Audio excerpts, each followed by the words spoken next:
Hola, ¿qué tal? Esto es Tus Derechos, una iniciativa del Tribunal Constitucional que junto a TV Perú buscan precisamente eso, acercarle sus derechos porque es información que usted necesita conocer. Soy en Tus Derechos, expropiación. Estamos con el doctor Miguel Bueno, siempre en el programa Tus Derechos. Él es profesor de la Universidad de Lima, profesor de la Universidad Femenina del Sagrado Corazón, y con él vamos a tocar una sentencia de lo más interesante porque aborda una materia constitucional tributaria y que tiene que ver con el derecho de propiedad. Bienvenido, doctor Bueno, muchas gracias por aceptar la invitación.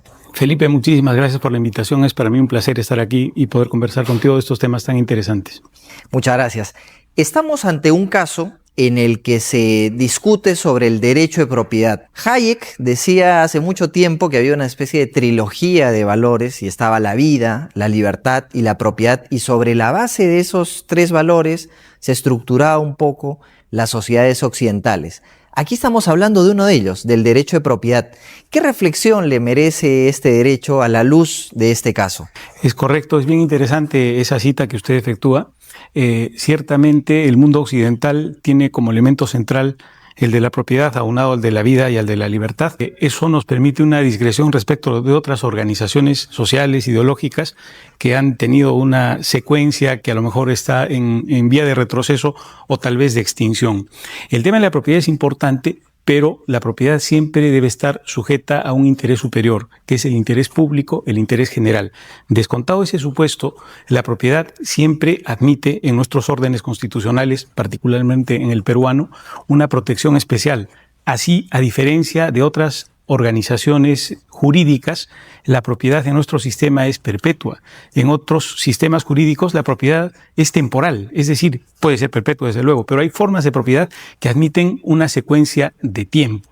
En el caso nuestro no, quien adquiere la propiedad la va a mantener siempre y va a poder hacer uso de los 4 atributos que tiene el derecho de propiedad. ¿Qué son cuáles? Usar, disfrutar, disponer y reivindicar. Es la voluntad del propietario la que va a originar, por ejemplo, una transferencia. Podría ser una transferencia a título oneroso, una compraventa, una permuta.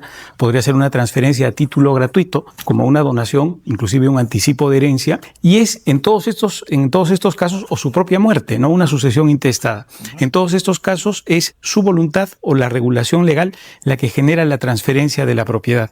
Pero existe inclusive un caso en el cual una persona, por su inacción, pierde la propiedad. Y es cuando alguien que es propietario pero no poseedor, pierde la propiedad en favor del poseedor, que actúa de manera diligente, aun cuando fuera de mala fe, y termina adquiriendo la propiedad. Con esto, ¿qué quiero resaltar? Que siempre en el mundo de la propiedad, en nuestro sistema, va a ser la acción del titular o su acción negativa, su inacción, la que va a generar la posibilidad de una transferencia. Y es perpetua la propiedad mientras existe el sujeto y luego se transfiere a su sucesión.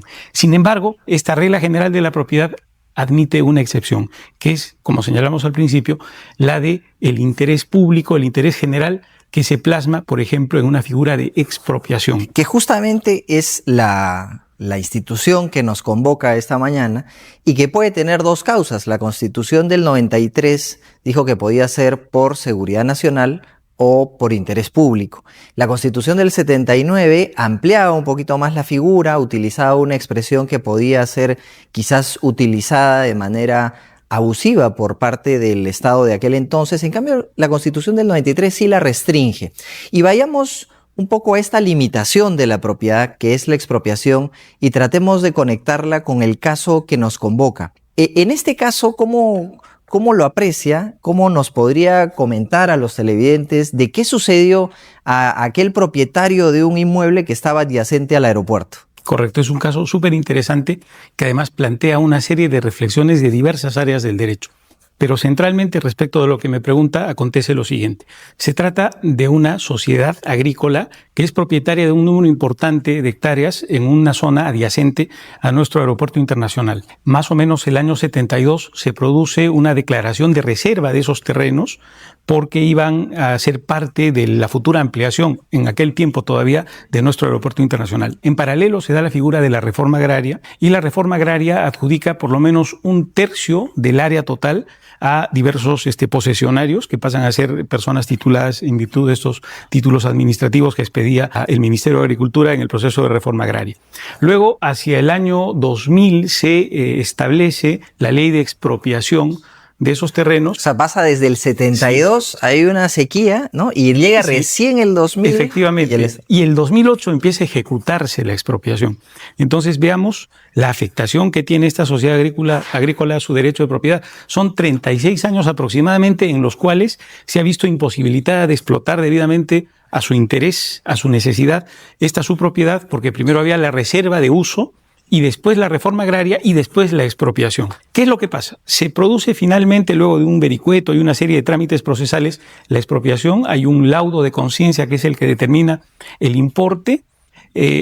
Un tercio del importe que se determina como justiprecio pasa a los posesionarios que habían sido declarados propietarios en virtud de la reforma agraria, y la diferencia, 2/3, queda en propiedad de esta sociedad, queda, mejor dicho, a cargo de esta sociedad agrícola ganadera, y ahí aparece la entidad administradora de tributos del Perú, la SUNAT, que le acota por impuesto a la renta, invocando el artículo 5 del texto único ordenado de la ley del impuesto a la renta, donde se establece que están grabadas las expropiaciones. Entonces tenemos por un lado que la sociedad propietaria de estos fondos, a la sociedad, mejor diré, le expropian el terreno y sobre la base de la expropiación, además, le cobran el impuesto a la renta. La figura, o en todo caso la pregunta es, ¿existe renta cuando alguien es sujeto de una expropiación? Realmente no, constitucionalmente no. Legalmente hay una confusión porque el artículo 5 que he citado sí señala que la expropiación está gravada, pero por un tema de norma especial y de norma posterior que prima sobre norma anterior, la aplicación de la ley en el tiempo,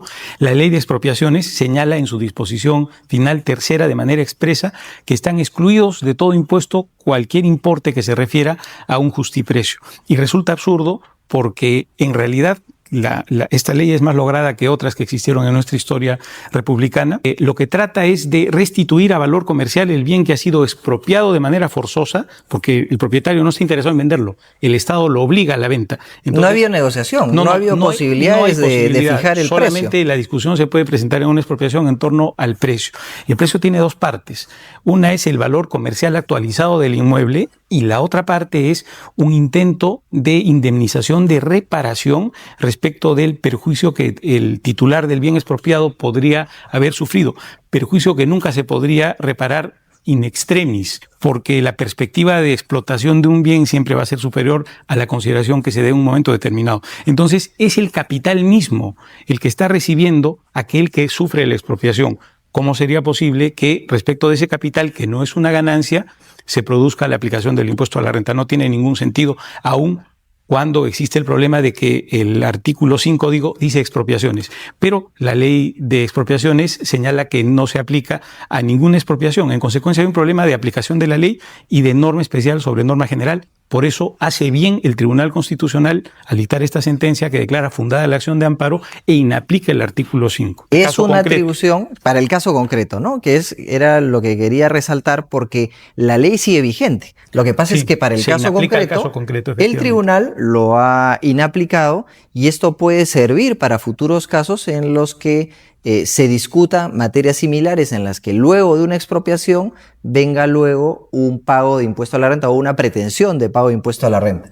Muchas gracias, doctor Bueno, por su participación. Hemos aprendido de esta manera sobre la base de una sentencia del Tribunal Constitucional y vamos justamente ahora a las frases del programa. La propiedad siempre debe estar sujeta a un interés superior, que es el interés público. Conocer nuestros derechos para este y para todos los temas no solo resulta justo, sino también necesario. Y en ese sentido, casi que resulta un deber estar siempre informados.